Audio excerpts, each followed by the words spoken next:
মেয়েটা বেঁচে যাবে, ফিরে এসে কি বলবে? বলে দিক, বিচারি হোক আন্টির মরা মুখ আমি দেখতে পারবো না। বলে দিক। কে এলো গো এখন? সরি, অনেক রাত হয়ে গেল আসতে। ডিস্টার্ব করলাম না তো আঙ্কেল? সুমনের এজেন্ট হয়ে চলে এলাম আপনাদের খবর নিতে। ভালোই করেছো, এসো চলো। আন্টি ভালো আছেন তো? আপনার মুখটা এরকম শুকনো লাগছে কেন? কিছু হয়েছে? আসলে আমিও ভাবছিলাম যে আমি নিজেই তোমার সঙ্গে একবার যোগাযোগ করবো, একটা আলোচনা আছে। Any problem uncle? আস্তে আস্তে আস্তে। कर जाऊं जी इश्क ये पाके मैं तेरा निखर जाऊं।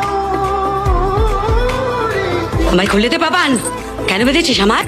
তোমাকে কেন বেঁধেছি তুমি জানো না? কেন বেঁধেছিস আমায় বাবান? তোমাকে ছেড়ে দিলে তুমি মরে যাবে, ছাদের পাঁচিলের উপর উঠবে, রাস্তায় গাড়ির সামনে দাঁড়িয়ে পড়বে, কত পিছু পিছু দৌড়বো আমি তোমার। তার থেকে ভালো তুমি এখানে বাঁধাই থাকো।